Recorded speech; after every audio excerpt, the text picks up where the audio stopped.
Recorded in Chicago, Illinois with your hosts, Ken, Matt, Neal, and Jeff. This is Triviality. The cream of the crop! Hey everybody, welcome to Triviality, the game where a lack of seriousness meets a little bit of knowledge. My name is Ken.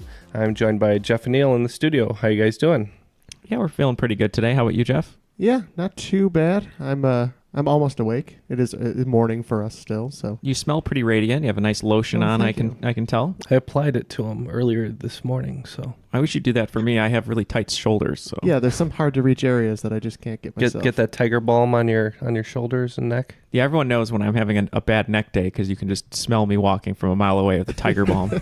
Made with real tiger, right? That's what Charlie Sheen says, so. Well, I am working on a sleep deficit here today, but I'm very happy to be hosting because we have some interesting guests Skyping in with us today. First of all, Nikki Bates from Lincoln, Nebraska. How you doing?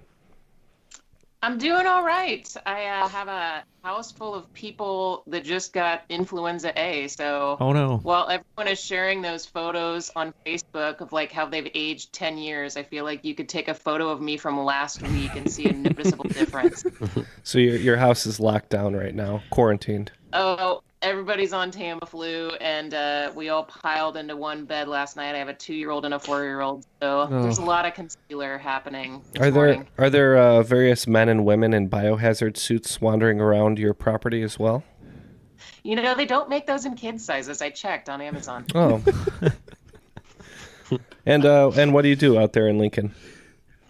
I am a television producer. I work for public television, and in my spare time, I host bar trivia once a week. Very cool. Wonderful. And our other guest today is Ed Witt. He's a U.S. champion on Patreon, so first of all, we thank him for that. And also, he's a local man from Chicago. How are you doing today? Pretty good. I can relate to Nikki. I'm just getting over, as you might hear a little bit in my voice, not the flu, but infection myself. So I apologize if I'm hacking during the competition. Just put the axe away and everything will be fine. Yeah. and we'll edit out any unwanted noises. Yeah, and we'll keep in the wanted ones. Yeah. Yeah. Appreciate it. And what do you do here in Chicago? I actually work for Walgreens at their corporate office. Very cool. So in Deerfield? Yeah. Out in Deerfield, yeah. Although I live in the city. And I'm told you have some creative pursuits as well. Yeah, I kind of in my free time do some comic work, to drawing comics, and then also I do some design work. I design a couple beer cans and do some organization for some local comics events. Very cool. Very creative episode today. Yeah. I like it. All right. Well, without further ado, I think we'll toss it over to the rules guy and we'll get this game rolling.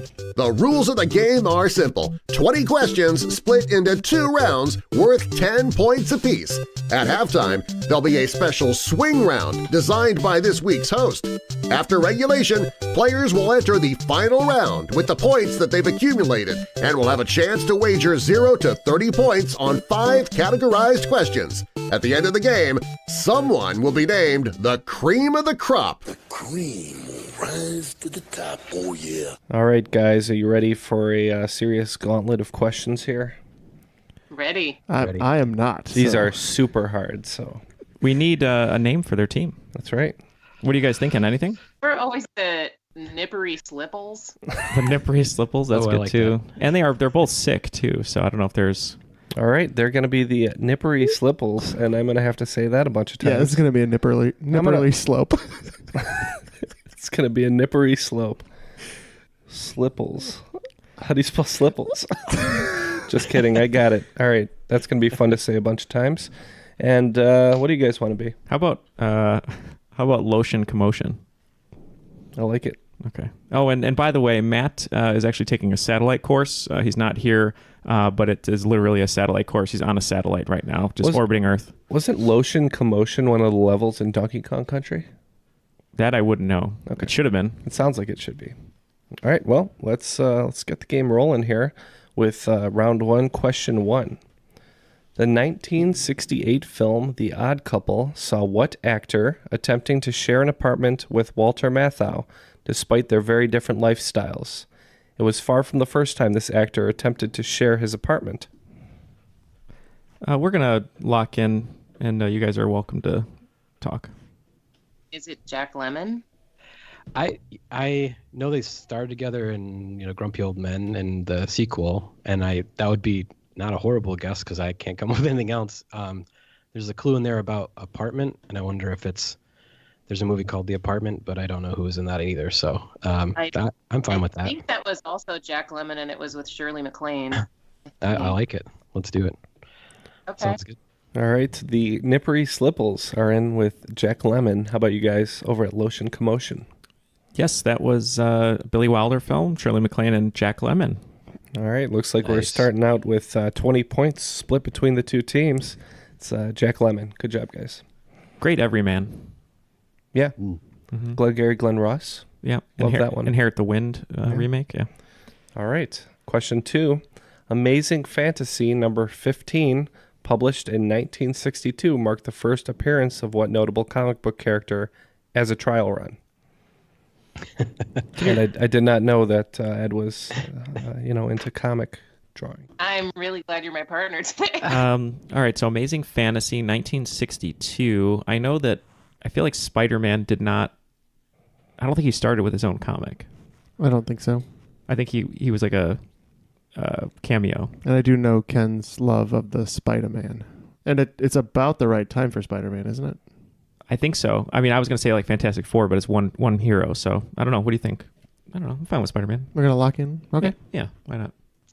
Okay, so I think I might have set myself up for failure by saying I was into comics, but my guess is based on the time period. It was probably Spider-Man, and I apologize if we get this wrong for our team.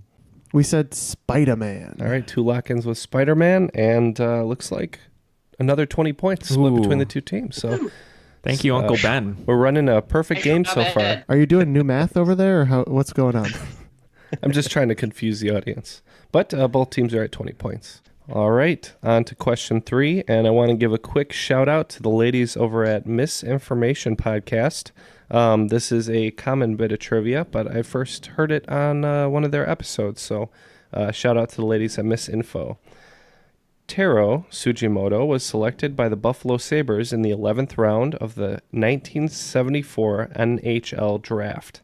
Aside from being a Buffalo hockey pop culture icon, what else about this player and his selection in the draft is particularly notable? Anything on this one? Was he the first Japanese player drafted? I would think so. I mean, his name would lead me to believe that fact, but so Buffalo Sabres, Taro Sugimoto, you said? Yep. Yeah, I can't imagine. I'm trying to think of like the prevalence of hockey in Japan, and I know it's a thing, but I don't know if it's. I mean, Yeah. I always associate like baseball being like the big export to Japan as far as like the big 4 American sports. I agree. To call hockey an American sport, North like- American. yeah, Yeah. North American. I like that answer. I mean, if Ken needs us to be more specific, then we can be. But I feel like first player of Japanese descent.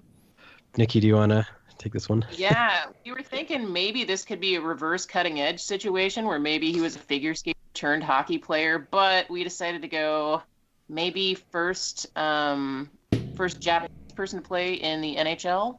All right. Well, he very well may have been the first Japanese player drafted, but the correct answer actually supersedes that answer because he is fictional.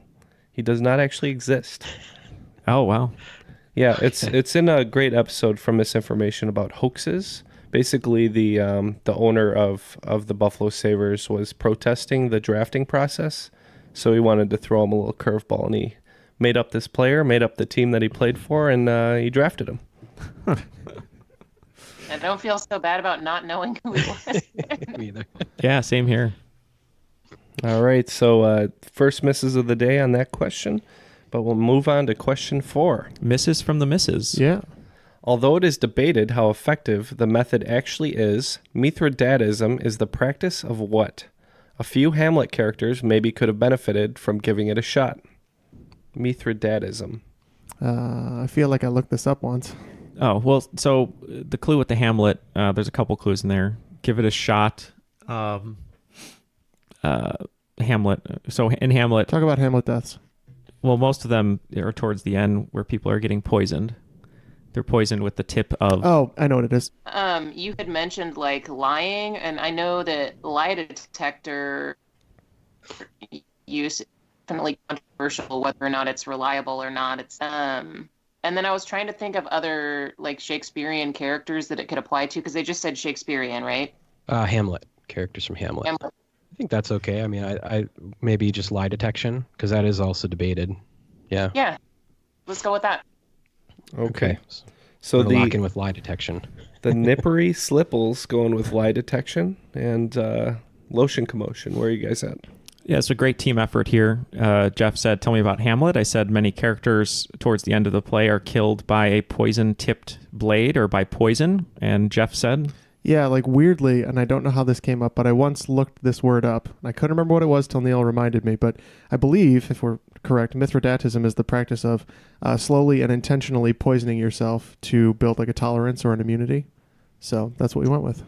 All right, and the correct answer is indeed weaning yourself on poison. So looks like the boys in the studio are going to get some points here, and it's the first separation of the game after 4 questions. I think you guys have 30, and the Nippery Slipples have 20 points. Man, if only you would have given like a Princess Bride clue. Yeah, that's true. That would have worked too. That would have been inconceivable. Okay, let's move on to question 5. What complex abstract design means circle in Sanskrit and can represent various spiritual elements such as balance and harmony? The end of your question, you said complex abstract design, circle, and the It can represent various spiritual elements such as balance and harmony, but okay. among others. I mean, yin and yang is not a bad... It meets the criteria. It doesn't sound like Sanskrit, but I guess... I mean, how many other Sanskrit words do you know, Neal? That's a good point. Well, I am taking Sanskrit on my phone in an app. Sanscripted, it's called. I don't know. I guess I have no idea. I guess because that's kind of what I'm getting at. Is like I've got no better guesses. I don't either. That's a great guess, and Okay. since we don't really know Sanskrit, Okay. it's not terribly That sounds good. out of the realm of reason. Okay, we can go for it. We got nothing. We were thinking about maybe it's some sort of a pattern, but we can't think of any sort of patterns that sound like a circle in Sanskrit. So let's try spiral. Maybe, I don't know. I guess Yeah, okay, let's do that. Okay. spiral. Okay. You guys? We weren't really on a path that we thought could be correct, but we said we were talking to each other and we said maybe yin yang. We know it doesn't maybe sound like Sanskrit, but we also don't know Sanskrit, so we kind of latched on to the balance aspect of that. Yeah, it seems to be complex and abstract. So All right. No points in this question. The correct answer is mandala, which, Oh, yeah, everybody's seen them. That's what they're called. Oh, Look it up. All right, moving on to question 6. This is kind of a quotes question about Great Burns. Senator Stephen Douglas said in public debate that what man was two-faced? His reply, I leave it to my audience. If I had another face, do you think I would wear this one? I think I have it. okay. Yeah. That was my guess. So could it be Lincoln or is that too easy? well, there were the Lincoln Douglas debates, so that'd be my guess. Yeah, and he wasn't. I mean, it's before Rodney Dangerfield's time, so it's probably not him. Yeah, and he wasn't exactly known for being an attractive man, so I think that's a good guess. Lincoln would be my best guess then. Okay, these guys are in with Lincoln. You guys? Harvey Dent. No, we didn't go with that. I'll let Jeff take it. Yeah, we thought this sounds like the kind of quip Lincoln would have, so we went with Abraham Lincoln. And it is indeed a Lincoln quip. Good job, guys. Everybody gets points. Lincoln was such a navigator in debates. Just Is that because aviation was before, or aviator was? Never mind. Screw this. Anyways, I looked up a mandala, and those are the ones the monks do, right? That the Tibetan monks, they'll like do one and then they'll take it down, like it's a semi-permanent. I've seen them do Like a sand painting? yeah, like they've done installations of them. perhaps. Like the Art Institute. Or you or see something them a like lot that. in adult coloring books. yes. That makes sense. Yeah, I keep that you you do. busy for You do hours. that, and also on tattooed on people these days. Yeah, it was really pretty when Jeff showed me. So really cool. All right, number 7. Subject of the 30 for 30 episode called Student/Athlete. What notable Hawaiian place kicker gained his fame at Notre Dame in 1988 to go on to a medical profession? I'm sure if Matt was here and not on the space station, what'd you say? Yeah, he's taking a satellite course on satellites. In a satellite. Gotcha. All right, we'll just talk about something. Go ahead. You can throw a guess out because I don't think we have any viable answers. Yeah, we were really struggling to try to figure out if it was if they were better known for being a doctor or an athlete, and we were leaning toward celebrity doctors of some sort, and just thought maybe they'd be interviewed, as maybe the 30 for 30 is about, athletes who went on to be other things, but we couldn't really come up with any celebrity doctors we thought were Hawaiian.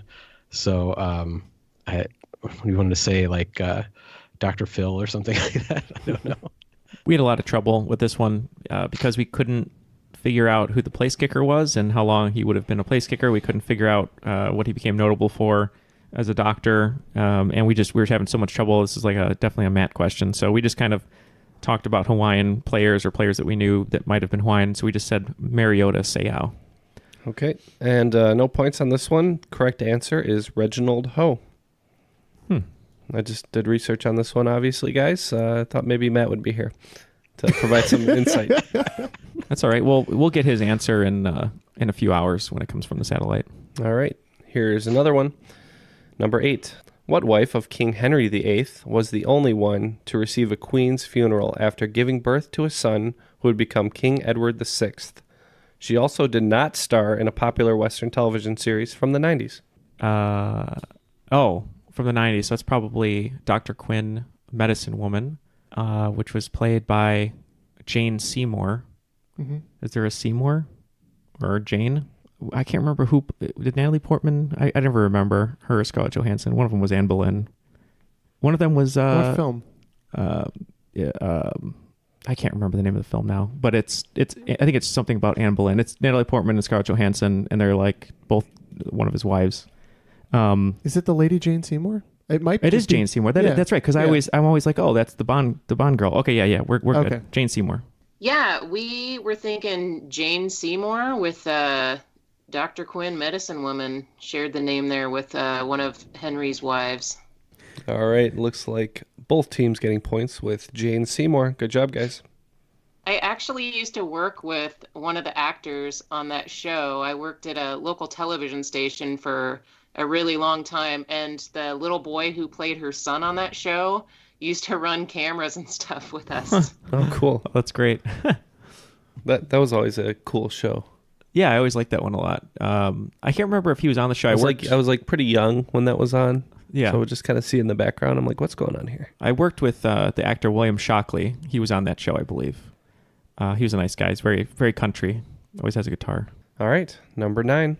The film Don't Breathe features 3 thieves breaking into a home of a veteran that they perceive as an easy target. They soon realize they're in over their heads, and the veteran is much more trouble than they bargained for. Why do they think he's an easy target? Okay. We're locked in. That's okay.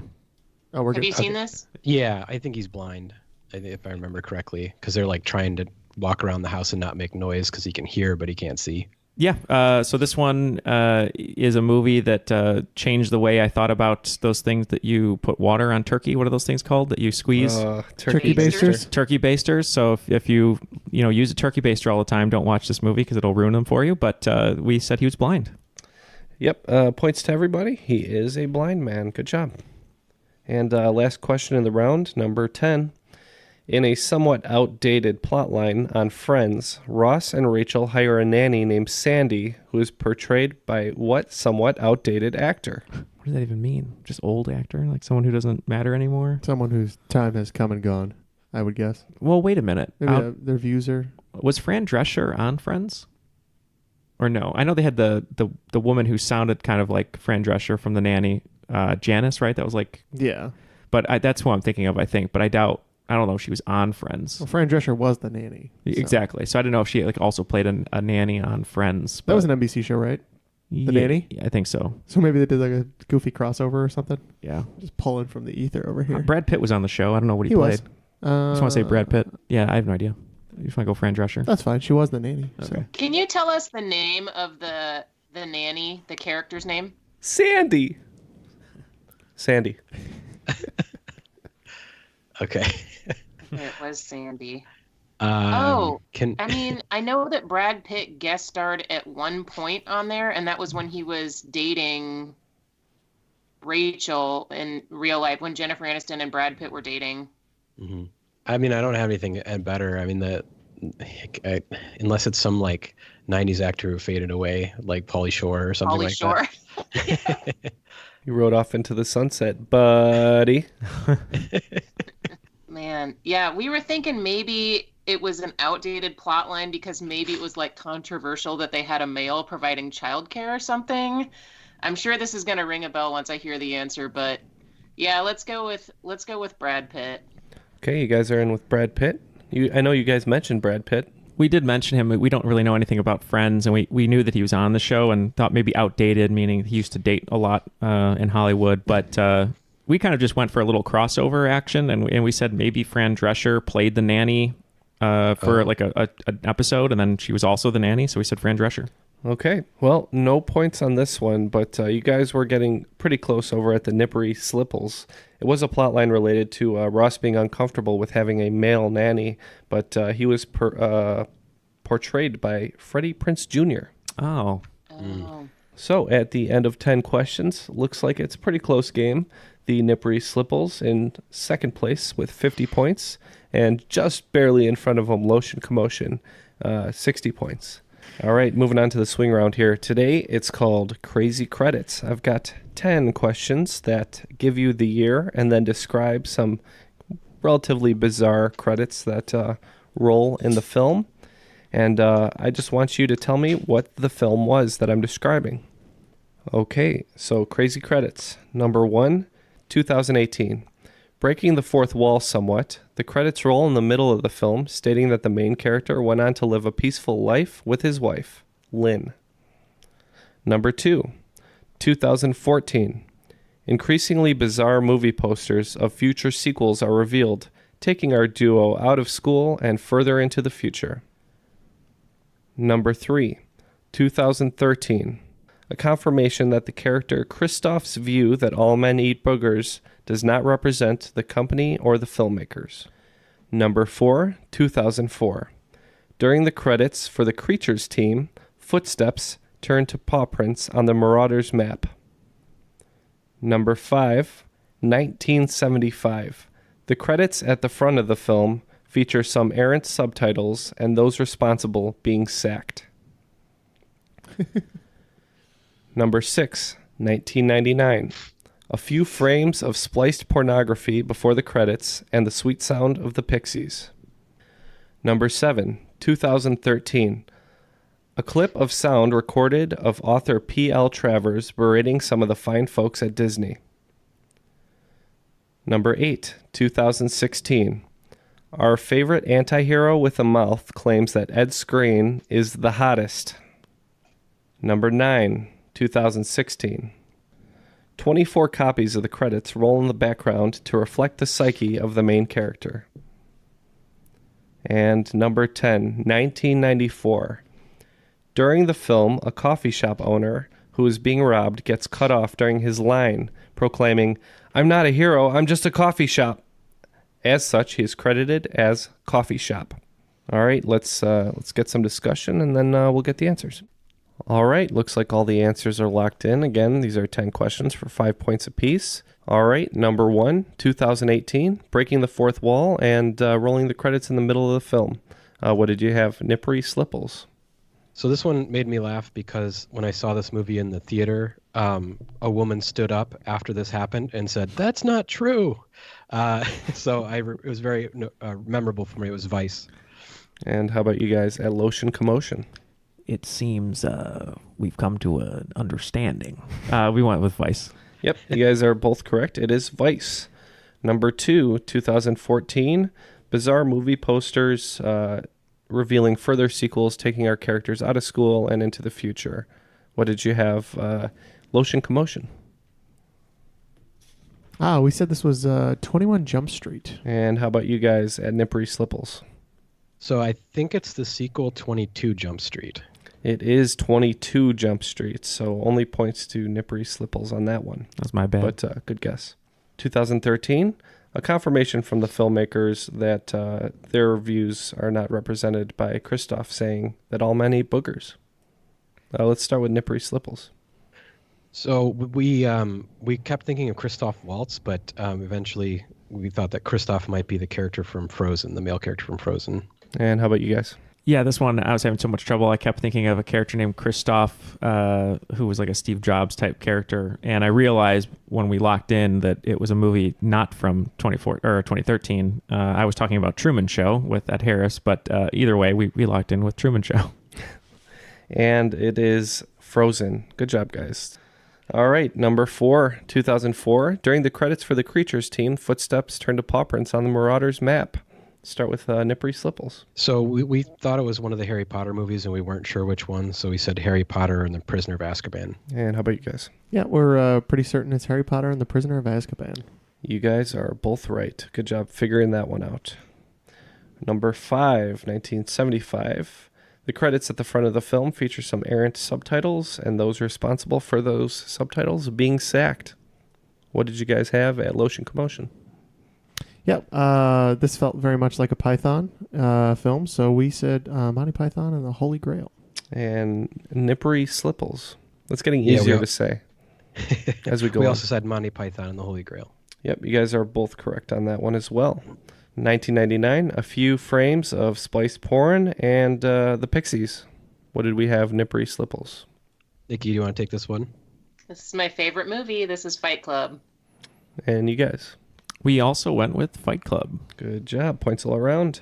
2013, a clip of sound recorded of author P.L. Travers berating some of the fine folks at Disney. So we said Saving Mr. Banks. We feel like that was Emma Thompson in Saving Mr. Banks. Yep, you guys are right. It is a real recording of the author and the credits. Pretty interesting. But points all around. 2016, our anti-hero saying that Ed Skrein is the hottest. Let's get the gentleman in the studio. Yeah, we went with Ryan Reynolds' Merc with a Mouth, Deadpool. That is correct, Deadpool. 2016, 24 copies of the credits roll in the background to reflect the psyche of the main character. What did we have from Nippery Slipples? I've not seen the movie, but we thought maybe it was Split for his 24 personalities. Neal? Yeah, great performance. James McAvoy, we went with Split. Yep, points on that one as well. And finally, 1994, what film features a gentleman credited as Coffee Shop? This one, I wasn't sure. I remember watching this movie in film school a lot. I could be way off, but I believe it might be Bill Murray from Jim Jarmusch's Coffee and Cigarettes black and white film. So we went Coffee and Cigarettes. And Nippery Slipples. We weren't sure. We guessed Pulp Fiction. And Pulp Fiction is correct. So good job over there. Man, sorry, that was my bad. I thought it could be 22 Jump Street, but I didn't even think about that. And I was thinking Pulp Fiction, but I was like, Neil knows it. Oh, did you? Yeah. Oh, see, good. Yeah. I didn't even say anything. I was like, he's got it. All right, well, it's a dead heat after that swing round, and the swing round certainly served its function. It looks like you guys managed to pick up 35 points here in the studio, and perfect score from Nippery Slipples. Good job. 50 points added to your score, so that brings you guys to 100, and the gentleman in the studio at 95, so close game. All right, let's get started right off into round 2 with question 1. Agent 47 is the main character in what franchise of video games and films? Locked in. Oh, fast lock from the gentleman at Lotion Commotion. How about you guys? You want to talk about it? Yeah, I feel like I've played these games. I think it's the Hitman games because he's kind of this generic bald guy, but I don't know for sure. Yeah, I have no idea on this one, so that sounds great. I think they made a movie off of it too. I didn't see it, but I think they made a movie. So we'll say. I would have Hitman. just been naming off video game franchises that I know have been made into movies or vice versa. So, All right, you guys say Hitman. How about you? Oh, Timothy Oliphant. I was just going to say, Timothy Oliphant got a bomb there. Mark Wahlberg got a bomb with Max Payne. But Timothy Oliphant playing the Hitman. All right, you guys are both correct with Hitman. Question 2. If you play a major scale correctly on a modern piano using only white keys, what key have you played it in? Yeah, we're locked in. I believe this is C. Yeah, C. Yeah. And what did you guys have? Yeah, we said the same. We thought this was the key of C. All right, looks like a quick lock-in from both teams, and both teams with the correct answer of the key of C. Number 3. Historically, the word decimation implies that what would be done to a group of usually soldiers as punishment. Locked in. These guys are locked in quick again. Let's go ahead and get some discussion from you guys. Yeah, so we were talking earlier about the Mithraism, or whatever. I can't remember what it was, but we were trying to talk about the root. The root of this is des, and I think Right. it's reduced by like a factor of 10 or something like that. I don't know for sure. It's something like that. I don't, Yeah, instead of like or- drawn and quartered, they're going to be split into 10 pieces. So I'm not really sure. Yeah, I mean that's fine with me. It's reduced to it's something to do with 10, I think, or 100. I like in addition to that. Reduced by a factor of 10 or something like that. Do you want to say that? Sure, I will say reduced by a factor of 10. Okay, how about you guys? Yeah, we said that they would kill 1 out of every 10. They would reduce by a 10th. Okay, so the answer is 1 in 10 are killed. I'm going to give the points to the gentleman in the studio here. I'm afraid the Nippery Slipples were a little too vague on that, so points for the gentleman in the studio here. So that makes you guys pull ahead again. So you're in the lead by 5 points right now. All right, number 4. In the episode of The Simpsons where Homer bowls the perfect game, again, Matt's not here, once his time in the limelight has faded, Homer grows depressed and sings what bleak song released in 1967? I don't know. Can you think of a song from 1967 that would make him feel lonely? Hey, Joe. That was a bleak song from 67. Oh, Jimi Hendrix? Yeah. Yeah. That's Or fine. thereabouts. I don't know if it's true or not. But I don't either. um, And one is the loneliest number. I don't think that's not from the 60s, right? yeah. It could be 1 is the loneliest number. I don't know. I mean, That was I always think it's the Beatles, but it's another band. yeah, no, it's crap. We can go with that. Yeah. And I think that makes sense time-wise too. Okay.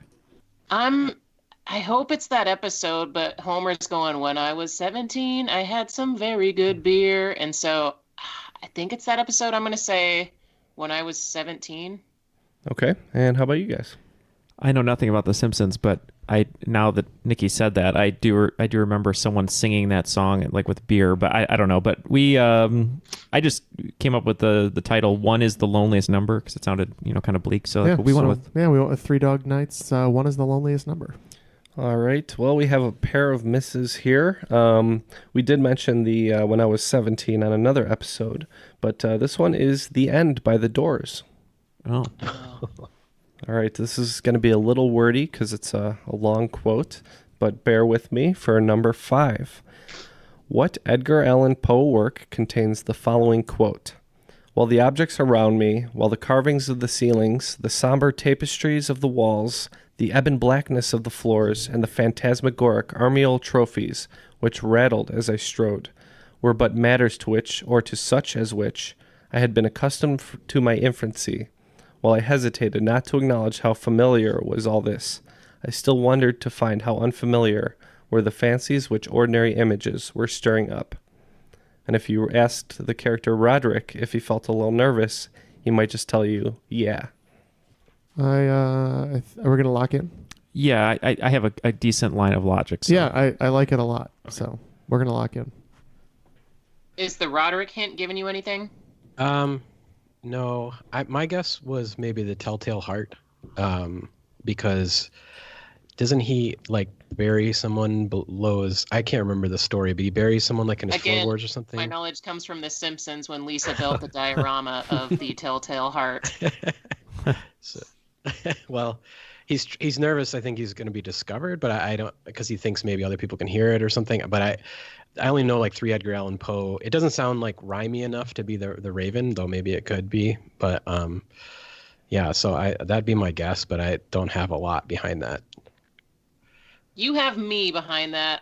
You have my full support. Okay. Let's go with it. Telltale Heart. Yeah, we wrote down Telltale Heart, which I never remember what that one's about. I feel like that's the one with the heart beating, and the beating is making him anxious. But when the words in the quote, though, about the ceiling, about different things in the room, and him being scared, made me think of The Pit and the Pendulum, which I believe is the character is on a table with a pendulum that's a blade, like getting close to him, cutting him in half. And I just assumed that if he's like looking up at the ceiling, he's noticing those details. So we went with The Pit and the Pendulum.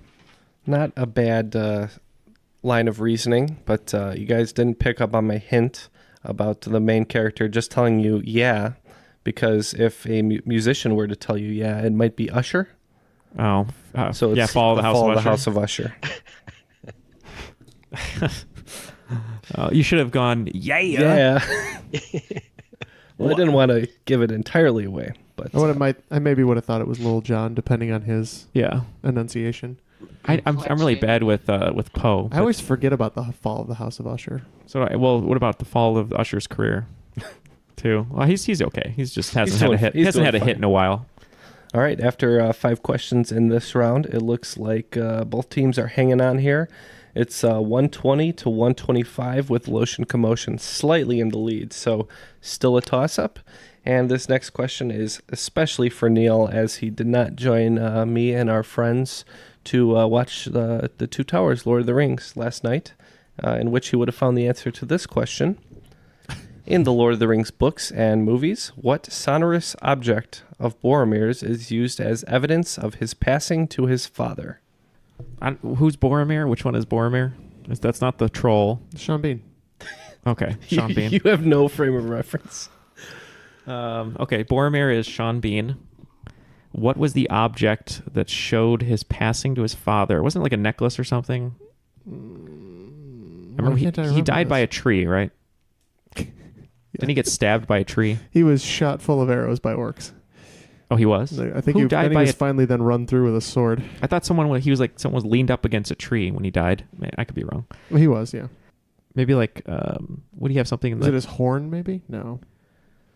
Boromir. Why can't I remember this? Is there something that he would have had that would have like had some sort of ticking, or I don't think they had watches in Middle Earth. No, they did not. Does he have the Horn of Gondor? No, that's a big thing. I don't even know what that is, but the clue. So I know nothing about Lord of the Rings, but something that would have, if the father got it, he would have known he was dead. So like something would have changed with his death, like not a mood ring, but the mood goes black. But something like that. Like if the father got like his necklace, he could have been, oh, he's still alive. But is there something that he died that he would know?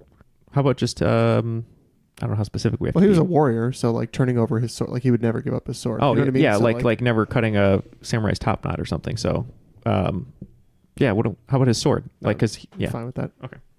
We think that it's a horn that he blows. All right, so quick answer from these guys after a lot of discussion in the room. And what did you guys say? We said his sword.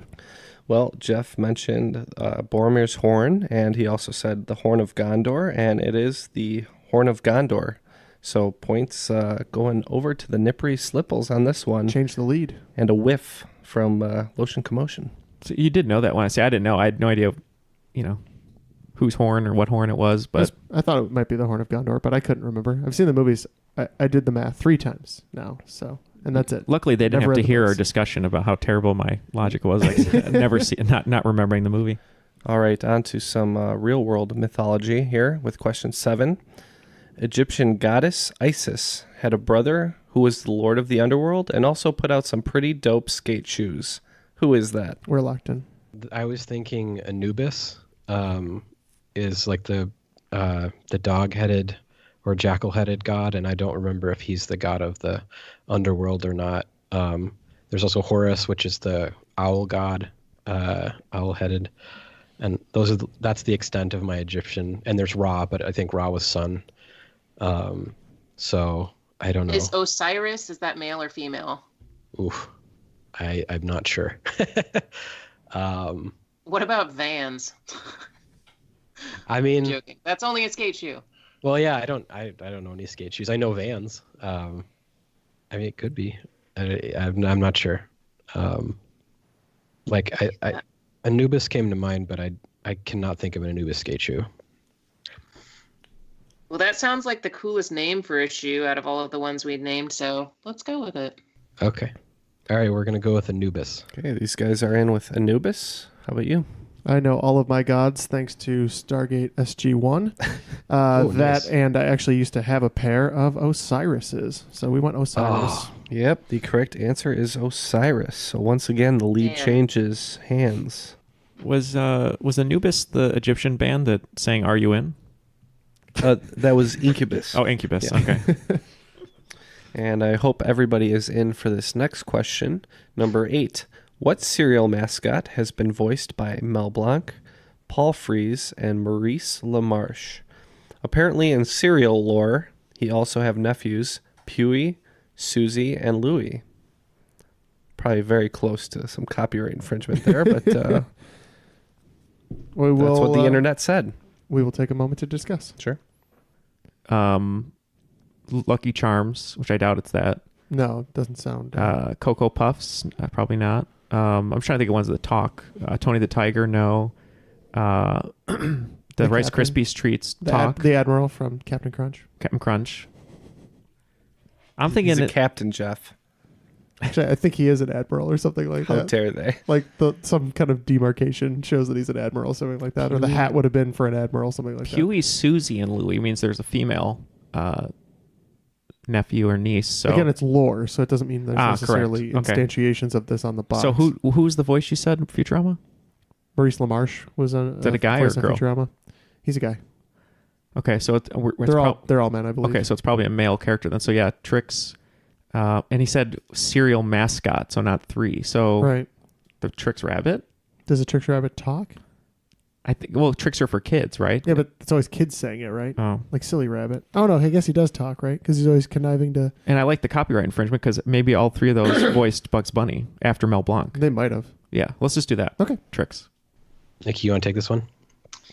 Well, we were thinking the nieces and nephews might be a ripoff of Huey, Dewey, and Louie from Donald Duck, so we went with another bird mascot, and we said Toucan Sam. Yeah, we kind of got stuck in. I know Maurice LaMarche does voiceover work for like Futurama and other shows like that, and Neal mentioned how Mel Blanc was originally Bugs Bunny, so we went with the Trix Rabbit. All right, it looks like our Skype contestants have followed their nippery slipples and ended up with Toucan Sam, which is the correct answer. So good job. Didn't even think about Toucan Sam. What cereal is that again? Fruit Loops. Fruit Loops. Ah, right. It is. Well, you know, This game is a dead heat. That's a great The game. lead has changed like 5 times, which is very exciting. All right, number 9. Maybe Neal will know this one. It could be argued that what pro wrestler made his career as an anti-hero at WrestleMania 13 when he passed out bloody-faced from a Bret Hart sharpshooter? Well, there's a famous image of Ric Flair just completely bloody-faced, and it would lead me to believe it might be him because he had a match. You know, his finishing move was the figure 4, Right. which is a leg move, and it's basically the in the same level as the sharpshooter. And I remember there was a match where they kept giving each other their move. I don't know if Ric Flair was in that match, but 20 years ago he still would have been somewhat spry. And I don't think it's Shawn Michaels. Shawn Michaels was the Montreal Screwjob, which I don't think was a WrestleMania. So I don't know. You want to go Ric Flair? Sure. All right. Okay, so I mentioned earlier to Nikki that my 2 weak points are hockey and wrestling, and we had a question on each. But we were thinking about the time period, and I was trying to think of people who would have wrestled at that time, and I was thinking maybe Mick Foley, since he seemed to be bloody every time you saw him. So that's my guess. Okay, Mick Foley. How about you guys? We weren't sure that much, but I just remember there's an image of Ric Flair, like super, super bloody. It might not even be from this match, but I was telling Jeff that, his finishing move was a leg move called the figure 4.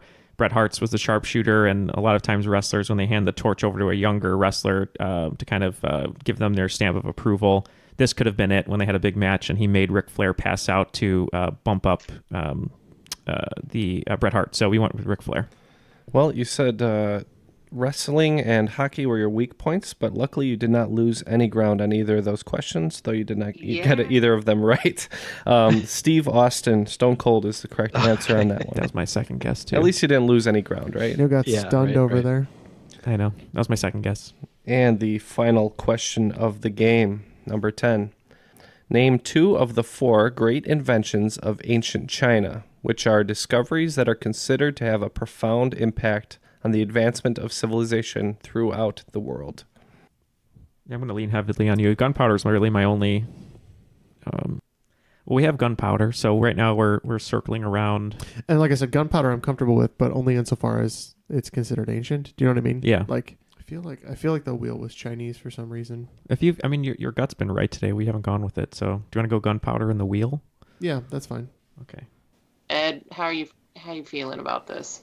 I think that's probably as good as we're gonna get. We kind of couldn't figure out if it was maybe more of like a system type thing, like irrigation or something, but we decided to go simple. And yeah, so I think compass and abacus. Okay, how about you guys? Yeah, we weren't 100% sure if gunpowder counted as ancient, but we knew that was pretty prolific and definitely Chinese. So we said gunpowder, and the second one we said was the wheel. So. All right. Well, between the 2 teams, you guys got 2 of them, but unfortunately no points to be had. The correct list is the compass, gunpowder, paper making, and printing, and the podcast. But we'll leave that for another day. Well, to anybody keeping track, today's secret theme was Circus Survive albums. So hope maybe some listeners caught that very vague theme, but the 2 rounds were composed of songs from On Letting Go and Violent Waves from Circus Survive. I'm sure Matt could appreciate that, but he's in space. Mm-hmm. So at the end of the game here, it looks like the Nippery Slipples are nursing a very tenuous lead at 140, and Lotion Commotion 135, so it's going to be very tight going into the final round. And I will present the final round categories. To recap, you can wager 0 to 30 points up to your point total. So the categories are Art Feuds. Number 2, Who Would Win in a Fight? Number 3, Play That Record Backwards. Number 4, Songs of the Same Name. And number 5, 2018 films. All right, all the wagers are in. So here are your final round questions. Number 1, Art Feuds. Best known for creating Chicago's Cloudgate or The Bean, Anish Kapoor has purchased the rights to Vanta Black, the blackest black pigment thus far. Underdog artist and pigment creator Stuart Semple sought revenge by banning Anish from using a pigment of what name? Number 2, Who Would Win in a Fight? In Season 3 of Spike's Deadliest Warrior, Teddy Roosevelt was theoretically pitted against what figure of the First World War, who played a large role in the Arab revolt against the Ottoman Empire? Number 3, Play That Record Backwards. What word describes the process of creating a backward recording of a track that is then played forward? Number 4, Songs of the Same Name. As an allusion to the concept of resurrection, the following musical acts all have songs by what title? Porcupine Tree, the aforementioned Circus Survive, Connor Oberst, Chimera, Mo, Wes King, Placebo, and David Bowie. And lastly, number 5, 2018 films. What 2018 film is based on the first book of a series called Southern Reach, written by Jeff Vandermeer? All right, looks like all the answers are locked in. So let's start with number 1. I wanted to know the name of the pigment that was developed by Stuart Semple, and he then banned Anish Kapoor from using it. What is the name of that pigment? Let's start with Nippery Slipples, who bet a resounding 0 on this one. We thought that as kind of being kind of cheeky, he would call it Vanta Blacker. Okay. And how about you guys at Lotion Commotion, who wagered a Oakland 5? Yeah, we thought maybe he just went right for the throat and he named it Kapoor. All right. Well, you guys were both kind of on the trail of it being pretty cheeky. This one is actually called Pinkest Pink. instead of the blackest black. All right, number 2, who would win in a fight? Season 3 is Spike, Deadliest Warrior, saw Teddy Roosevelt pitted against what World War I figure? And we're going to start with Nippery Slipples on this one, who again wagered a very safe goose egg. So we have no idea, so we said Lawrence of Arabia. We thought maybe it was the same time period. Okay, looks like Lotion Commotion has wagered another Oakland 5 on this one. What did you say? Yeah, Neal thought it would make for a great headline if it was Teddy Roosevelt versus Lawrence of Arabia. So we said Lawrence of Arabia. Lotion Commotion is getting back their 5 points on that one. It is T.E. Lawrence of Arabia. Number 3. Play that record backwards. I wanted to know the word that describes the process of creating a backward recording of a track that is then played forward. Nippery Slipples, what did you say? And you wagered another 0 on this one. We don't know anything about it, so we thought maybe it's like they're dubbing it, but they're doing a reverse, so we said reverse dubbing. Okay, and how about you guys? We went with, we had 10 points on this one. 10 points, yep. And we didn't know. We guessed reverb. And unfortunately, those are both incorrect. The term that we're looking for is backmasking. I had heard of that. And my category was a cheeky reference to the Mindless Self-Indulgence song Backmask. Number 4, songs of the same name. As an allusion to the concept of resurrection, I gave you a bunch of bands that have a song of the same title, and I wanted to know the name of that song. Looks like you guys wagered 0 again at Nippery Slipples. What did you say? We didn't know a lot of those bands, but we just picked a song that sounded like it would allude to the concept of resurrection, and we said life after death. Okay. And how about you guys who wagered a big 20 on this one? Yeah, we probably went a little too hard on this one. We said, just on the strength of the David Bowie one, we said Changes. And misses again here. The correct answer is Lazarus. And finally, number 5, big wagers from both teams, 30 points apiece on this one. It might all come down to this. 2018 films. What film is based on the first book of the series called Southern Reach by Jeff Vandermeer from 2018? What did you say, Nippery Slipples? So I go to the movies a lot, and I saw a lot of movies that last year. I think I saw like 100 movies that came out in 2018, and I could not pull this one for the life of me. I thought maybe because it's a series, it's like a YA series, and that's why I've not heard of it. So there was a movie called Darkest Minds that I didn't see, and I thought maybe that's what it was, Darkest Minds. Okay, and how about you guys? All right, well, we just went with The Mortal Engines, which we believe is incorrect, but we know Ken hated that movie this year. No, that is not correct, and no points to be had on this one. The correct answer was Annihilation. And with that, I believe that was our Annihilation. Yes. So. Hold on, let's tally up these scores here. I almost pulled Annihilation. I said it and then changed it. So Dang. it didn't seem like a sequel kind of movie. Yeah, not at all. After the scores are tallied, it looks like Lotion Commotion needs some more lotion. 75 points for you guys. And our cream of the crop today, Nippery Slipples. Congratulations, guys. You're the cream of the crop. You know that I'm the cream of the crop. Yes, great game. Yay! Yay. Thank you, guys. Thanks Wonderful for having game. us. That was fun. Yeah, no problem. It was a joy having you, and a lot of fun to write this game, too. Yeah, good questions. I'm not familiar with Cirque Survive, but now I can check out some of their work based on these questions. Yep, and once again, we want to just thank our guests today, Nikki Bates from Lincoln, Nebraska. Thank you for Skyping in and giving us some of your time.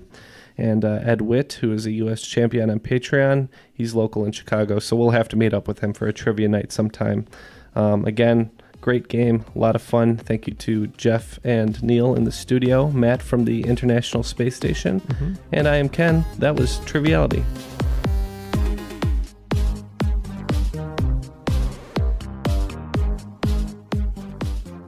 Hey Jeff, what scent is that lotion, by the way? Original. Original? Yes. What does that mean? That's what it says on Just the bottle. the original hemps. What does the ingredients say? I don't care. It works. Okay. Are you moist? No. I feel like I'm adequate. And to our listeners out there who hate the word moist, moist.